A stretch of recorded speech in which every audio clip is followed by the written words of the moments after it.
Hello everyone, welcome to 12th Commerce BK lecture. We are in chapter number 8, that is issue of share, and currently we are on page number 323, illustration number 7. So let us read the question first. XYZ and Company Limited issued 4,000 shares of rupees 100 each. देखिए यहाँ पर 4,000 share हम issue कर रहे हैं, जिसका payment इस तरीके से on application 25 rupees is demanded by the company, on allotment 60 rupees, and first and final call is 15 rupees. Public applied for 3,000 shares. How many shares?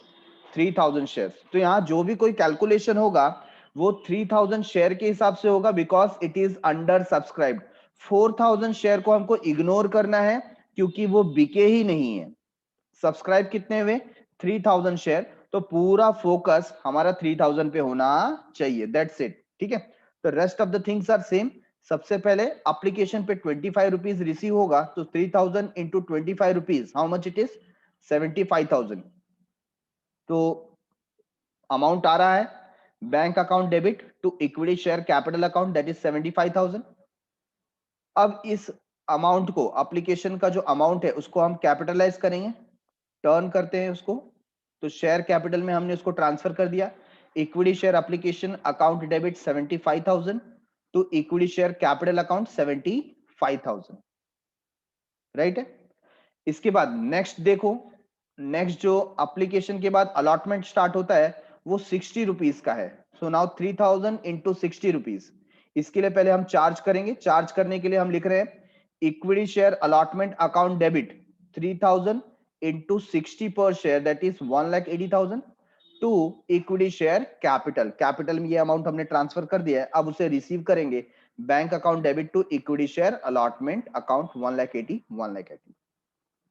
Similarly final call 15 rupees का था, तो first and final call account debit 45,000 rupees, that is 3,000 into 15 rupees to equity share capital account 45,000. और similarly on the same way receive करेंगे bank account debit to equity share first and final call 45,000. Got it everyone. तो बहुत ही simple सम था. यहाँ पर हमें यही ध्यान रखना है कि जब भी अंडर सब्सक्रिप्शन का क्वेश्चन आपके सामने होगा तो जो हमने इशू किया है उस पे हमको कैलकुलेट नहीं करना है, जो हमें रिसीव हुआ है, जितना सब्सक्राइब्ड हुआ है उसके ऊपर कैलकुलेशन हमें वर्कआउट करना पड़ेगा. ठीक है. So this is most important in this particular type of question which is under subscribed. Now moving towards the next one, calls in arrears. Calls in arrears. So what is calls in arrears? Calls in arrears का मतलब होता है company ने amount demand किया है, company ने पैसे मांगे हैं, बट जो शेयर होल्डर है वो पे नहीं कर पाया. लिसन वंस अगेन, पुन्हा एकदा ऐका, फिर से सुनिए, फरी एक बार सांभळो. कंपनी ने कॉल का पैसा डिमांड किया, बट जो हमारा शेयर होल्डर है, सारे के सारे शेयर होल्डर नहीं, कुछ शेयर होल्डर जिन्हें पैसे की कुछ प्रॉब्लम हो सकती है, फिनेंशियली वीक हो सकते हैं, कोई प्रॉब्लम फेस कर रहे हो सकते हैं, उन्होंने कंपनी का कॉल पे नहीं किया है. सो ऐसे केस में हम उसे कैसे रिकॉर्ड करेंगे? ठीक है. If the company accepts the application and allots the share to the person, he becomes the shareholder and the shareholder is liable to pay the entire amount of share. Shareholder के ऊपर liability होती है कि वो पूरा का पूरा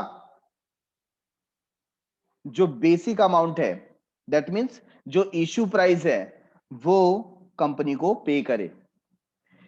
In the case he fails to pay the allotment and calls on share held by him, the unpaid amount is known as calls in arrears. In case क्या होता है, कंपनी ने कॉल किया और वो कॉल नहीं पे कर पाया, उस अमाउंट को हम बोलते हैं कॉल्स इन अरियर्स. अच्छा सर, अगर कोई व्यक्ति कॉल नहीं पे कर पाया तो उसके साथ क्या होगा? वही होगा जो मंजूर खुदा होगा. क्या होगा? होगा ये कि कंपनी उसे रिमाइंडर सेंड करेगी. क्या सेंड करेगी? Call reminder. Call reminder. ठीक है ना, कॉल रिमाइंडर क्या होता है, नेक्स्ट लेटर सेंड किया जाएगा कि आपके पैसे बाकी है, आप भर दीजिए। फिर सेकंड रिमाइंडर जाएगा। फिर हो सकता है कंपनी बहुत ही संवेदनशील है, सोफिस्टिकेटेड है, तो थर्ड रिमाइंडर भी भेज सकती है। और थर्ड रिमाइंडर के बाद क्या हो सकता है, कंपनी यहां पर भेजेगी warning letter. Which letter, warning of forfeiture, warning of four feature.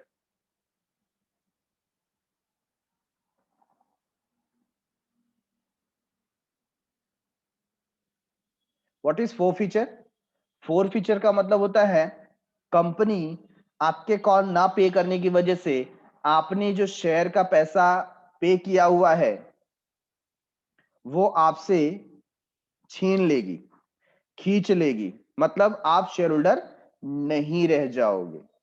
ठीक है ना, आपसे शेयर होल्डर के सारे अधिकार छीन लिए जाएंगे और फिर आप कंपनी के शेयर होल्डर नहीं होगे, मेंबर नहीं होगे, और जो आपने पैसा भरा था वो भी चला गया है ना। Eight the time of application और अलॉटमेंट पे आपने जो पैसा भरा था वो भी अब आपको वापस मिलेगा नहीं।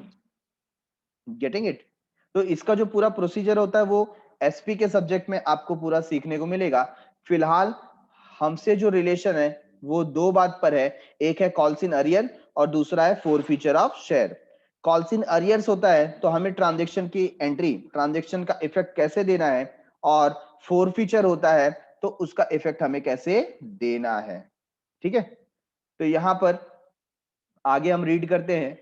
The unpaid amount on allotment and call may be kept in their respective account for the balance not received or may be transferred to a new account called calls in arrears account। तो इसके दो effect हो सकते हैं, या तो आप क्या करो उसके रिस्पेक्टिव अकाउंट में पुट कर दो या एक अलग से अकाउंट ओपन करो, that is calls in arrear account. ठीक है, the calls in arrear account has debit balance which is shown as a deduction from the paid up share capital on liability side of balance sheet। ये जो calls in arrears account होता है वो debit balance show करता है और share capital में से इसको लेस किया जाता है। ठीक है, इसे समझने के लिए हम यहां पर सॉल्व कर रहे हैं question number 8। So let us read the question. Question number 8. Girish and Company Limited invited application for 25,000 equity share. How many equity share we are looking for? We are looking for 25,000 equity share। ये share हम issue कर रहे हैं of ₹10 each payable as. तो यहाँ पर आप total देखिए 2.5, that means ₹2.50 on application, ₹5 on allotment, and last ₹2.50 on first and final call. So that will become ₹10 in total. Applications were received for 30,000 shares. Application were received for 30,000 equity share। 30,000 equity share के लिए application हमारे पास आ गया, that means 5,000 extra. ठीक है ना, and pro rata allotment were made, मतलब क्या हो गया इसके अंदर, हमने किसी को ना नहीं बोला, सबको शेयर मिलेंगे, सबको शेयर मिलेंगे। ठीक है ना, लेकिन जितना वो चाहते थे उससे कम मिलेंगे। तो क्या होगा, ये जो 5,000 शेयर एक्स्ट्रा आ गए हैं, एक्स्ट्रा आ गए इन द सेंस इसका जो एप्लीकेशन का पैसा एक्स्ट्रा आ गया है वो हमें एडजस्ट करना पड़ेगा। किससे एडजस्ट करना पड़ेगा, अलॉटमेंट मनी से। ठीक है, next, all the money was duly received except first and final call on 2,500 equity share। तो इसके ऊपर हमको फर्स्ट एंड फाइनल कॉल नहीं मिला। टोटल नंबर ऑफ शेयर देखिए कितना है, 25,000। Out of this 25,000 share 2,500 share पे कॉल मनी नहीं मिला है। आप ये बात ध्यान रखिए कि हमें उस पे एप्लीकेशन मनी मिल चुका है, उस पे हमें अलॉटमेंट मनी मिल चुका है, सिर्फ first and final call money नहीं मिला है। ठीक है, तो एक एक करके स्टार्ट करते हैं। Let us begin with the working note. यहां पर हम लिखेंगे वर्किंग नोट नंबर 1। सबसे पहले on application,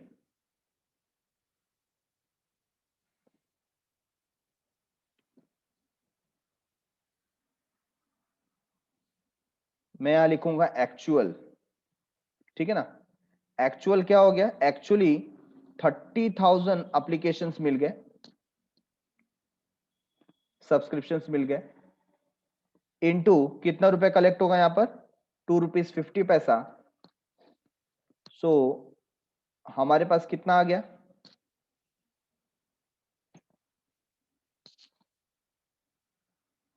get me the amount, 30,000 into 2 rupees 50 पैसा, दैट कम्स टू 75,000, ठीक है ना।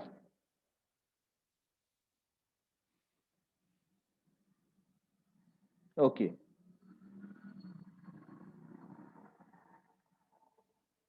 नेक्स्ट एक्सपेक्टेड, हमने कितना एक्सपेक्ट किया था, हमने एक्सपेक्ट किया था ओनली 25,000 इक्विटी शेयर, उस पर 2 रुपीज 50 पैसा हम रिसीव करेंगे, ऐसा हमने एक्सपेक्ट किया था। सो हमारे एक्सपेक्टेशन के हिसाब से क्या अमाउंट आना चाहिए था, 62,500, 62,500. So what we will do, we will check how much extra amount we have received. Extra या मैं बोलूंगा to be adjusted, to be adjusted. तो 5,000 शेयर पे 2 रुपीज 50 पैसा, ये हमें क्या करना है, एडजस्ट करना है, ठीक है ना। या तो आप ऐसा भी कर सकते हैं, 75,000 minus 62,500, that will give you 12,500, right? So this 12,500 is amount which we have to adjust with allotment. allotment के साथ क्या करना है, adjust करना है, ठीक है। next on allotment, allotment पे क्या होगा, allotment पे 25,000 शेयर्स जो हैं इनटू हम रिसीव करेंगे 5 rupees per share, 5 rupees per share. So that will give us 1,25,000. 1,25,000. और वो जो अमाउंट एडजस्ट करना था, वो अमाउंट कितना था, 12,500. सो रिसीव कितना होगा,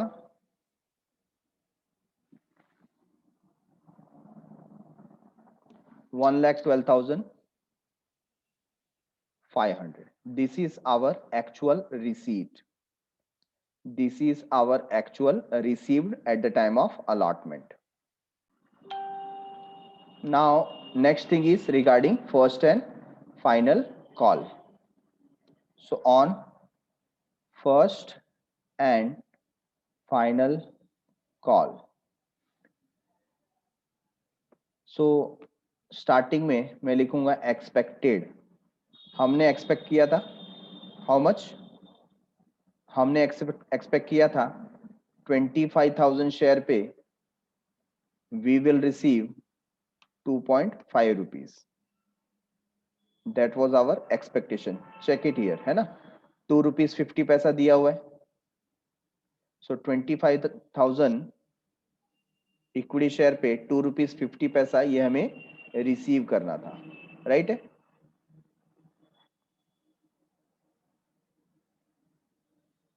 एक्चुअली क्या हुआ,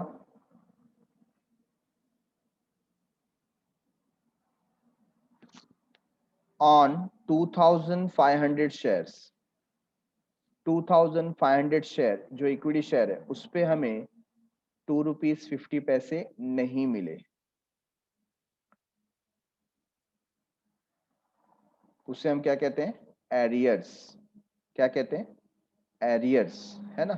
तो कैलकुलेट करो, 2500 into 2.5, 6250 rupees. So actually how much we have received? Minus करेंगे 62,500 minus 6,250, that is 56,250.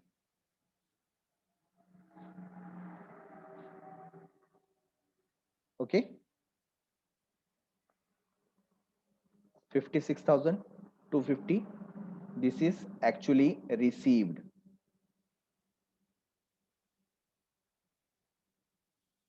So picture अभी हमारे सामने क्लियर है, क्या मिला क्या नहीं मिला, right? So done with all the workings. Now we will move towards the journal entries. First journal entry will be regarding receipt of application money. So first journal entry हम यहाँ पर रिकॉर्ड कर रहे हैं, and that you already know, bank account debit to share application account. आप specifically लिखना चाहें तो आप लिख सकते हैं इक्विटी शेयर एप्लीकेशन अकाउंट. ठीक है?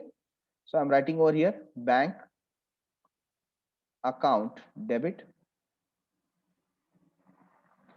अमाउंट क्या हो जाएगा?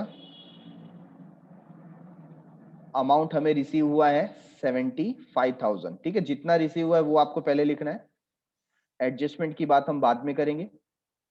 टू शेयर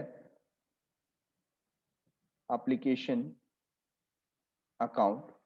किसी को मोर स्पेसिफिक लिखना है तो इक्विटी शेयर एप्लीकेशन अकाउंट लिख सकता है, या आप लिख सकते हैं शेयर एप्लीकेशन मनी अकाउंट. ठीक है, ये टर्म्स भी इसमें चलेंगे. सो 75,000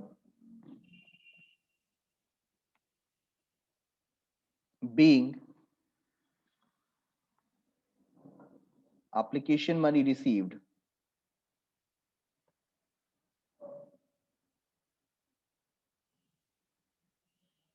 as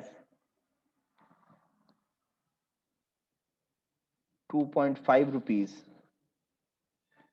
each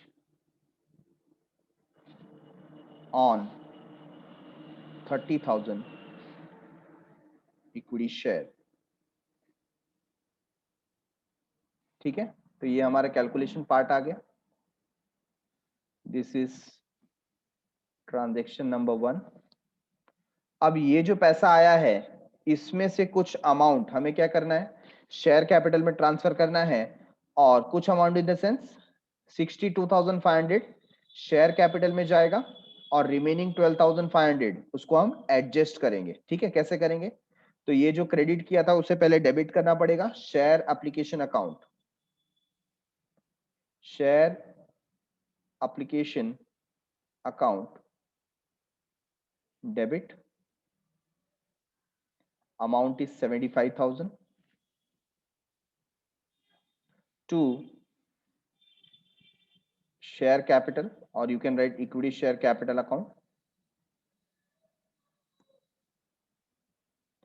that is 62,500, and remaining 12,500 we are going to adjust. So you have to write to share allotment account.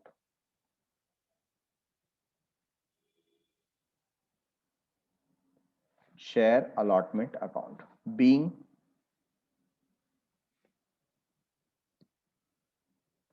amount transferred to share capital and excess amount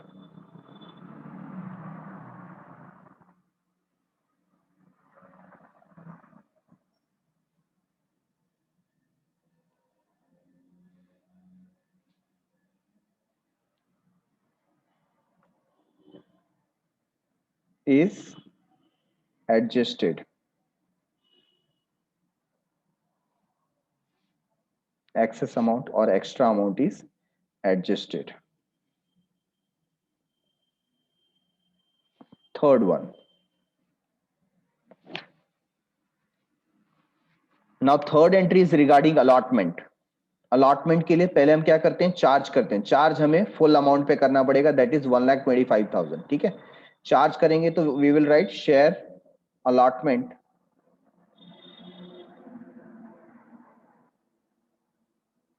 account debit 1,25,000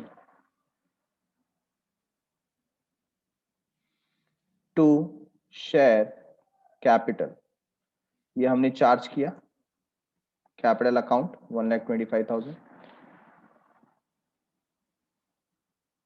being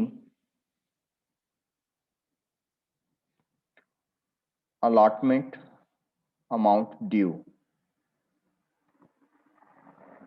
allotment amount due, ठीक है।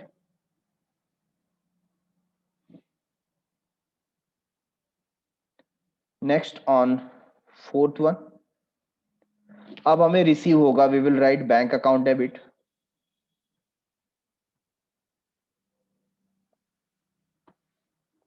To share allotment account.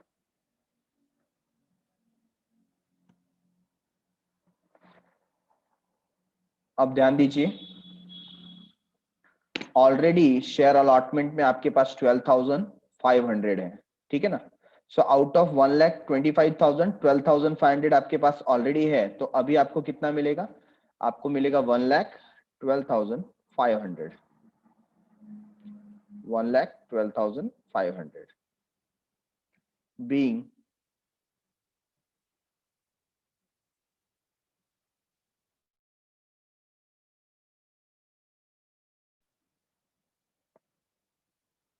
received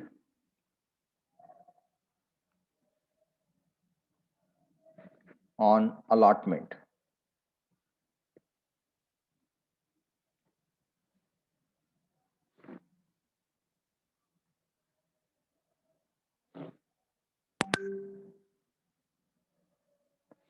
Now fifth one,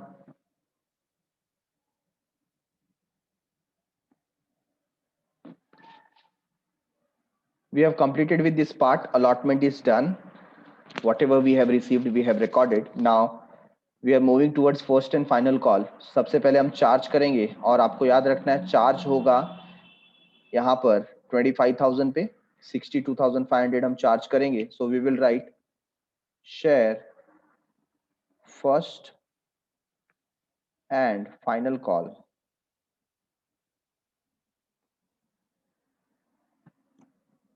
account debit 62,500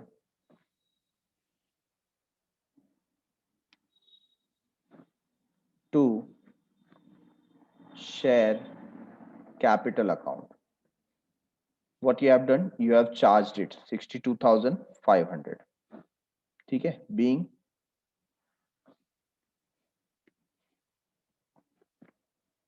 call money charged.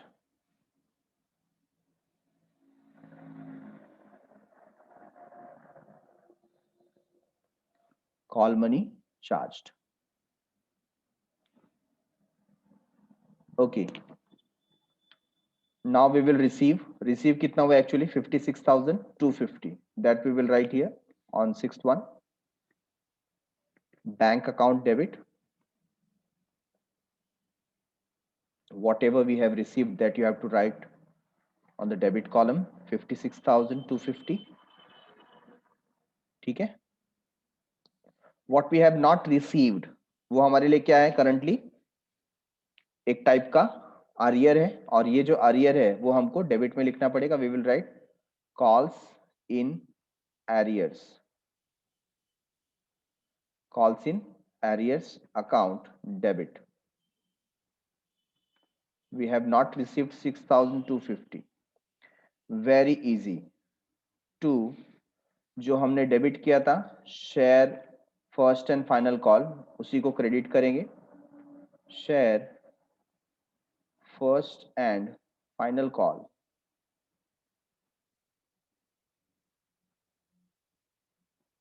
Account 62,500.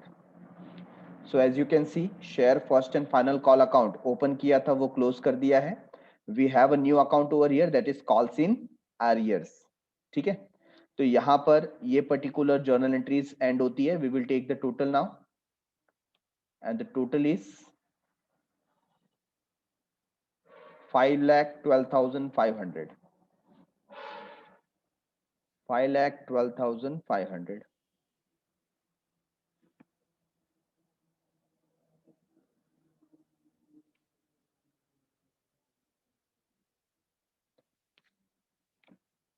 Now the big question is how we will show this particular thing in balance sheet.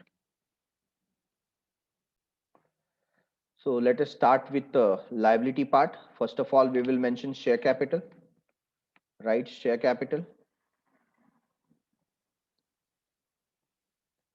How many number of shares we have? 25,000 equity share of rupees 10 each.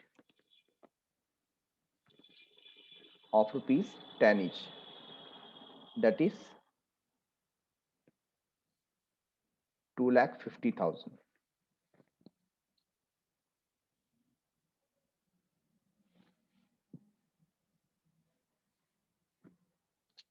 Two lakh 50,000. And we will minus from here calls in arrears. So calls in arrears on 2,500 shares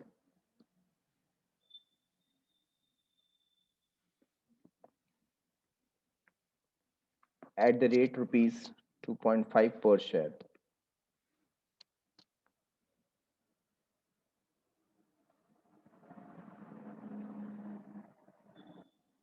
Okay.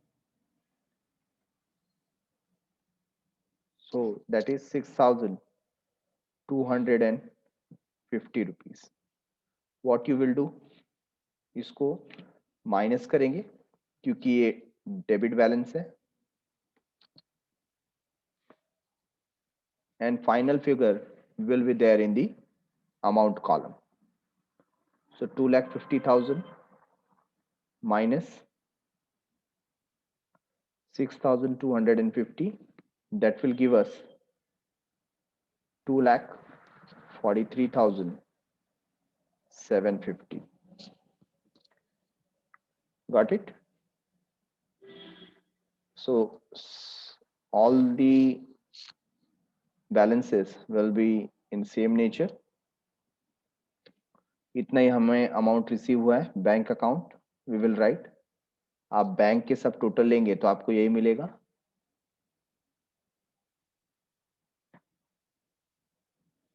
So we have completed with this particular question, illustration number 8. Here is the answer in front of you. 2,43,750 is the tallying amount. After finishing illustration number 8, let us move towards textbook. Our next topic is calls in advance. So it is exactly opposite of calls in arrears. Calls in arrears में क्या हो रहा था? हमने demand किया but share holder ने पे नहीं किया. कॉल्स इन एडवांस क्या है? हमने जितना डिमांड किया शेयर होल्डर ने उससे ज्यादा पे किया. मतलब for example we are asking to pay 5 rupees and they are paying us 8 rupees. तो उन्होंने ज्यादा पे किया है. तो ऐसा जो अमाउंट होता है कॉल्स इन एडवांस, उसका क्या करना है, उसका ट्रीटमेंट कैसे देंगे? So let us understand. Company may receive calls in advance the amount paid by shareholder of a company before the particular call is made. Company ने कॉल किया ही नहीं लेकिन शेयर होल्डर ने पे कर दिया. ठीक है, it is the liability for the company. क्योंकि ये एडवांस में है तो कंपनी के लिए क्या बन जाता है? लायबिलिटी. और इसके लिए इसको एक अलग अकाउंट में ट्रांसफर करना पड़ता है, that is calls in advance account. जैसे कॉल्स इन अरियर्स के लिए सेपरेट अकाउंट है, वैसे कॉल्स इन एडवांस के लिए ये सेपरेट अकाउंट है, calls in advance account.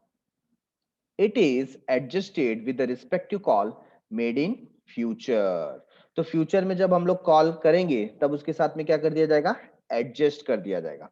Till then it is shown as a liability in the balance sheet. तब तक के लिए इसको बैलेंस शीट में लायबिलिटी के तौर पर दिखाया जाएगा. तो एक यहाँ पर एग्जांपल हमें दिया है, illustration number 9. Archana Limited issues 10,000 share of rupees 10 each at rupees 12 payable as। तो 12 रुपीज पे है, तो अमाउंट देख करके हमें समझ में आ जाता है कि 2 रुपीज क्या है, प्रीमियम। 2 रुपीज क्या है, प्रीमियम। सो ये 2 रुपीज कैसे कलेक्ट हुआ, अलॉटमेंट पे कलेक्ट हुआ। आप चेक कीजिए, first 3 rupees, then 5 rupees, then 4 rupees, ठीक है ना। तो 3 + 5 + 4 कितना हो जाता है, 12 रुपीज। अब 12 रुपीज में ये जो 5 रुपीज है, इसमें एक्चुअल अलॉटमेंट का जो अमाउंट है वो 3 रुपीज है, और एक्स्ट्रा जो 2 रुपीज है वो किसका है, प्रीमियम का। Okay, applications were received for 8,000 shares. अब ये शेयर कैसा हो गया, अंडर सब्सक्राइब्ड। ये एप्लीकेशन कैसा हो गया, अंडर सब्सक्राइब्ड। तो आपको ध्यान देना है, ये 10,000 शेयर को आपको इग्नोर करना है। क्या करना है हमको, इसको इग्नोर करना है, ठीक है ना। So I will write over here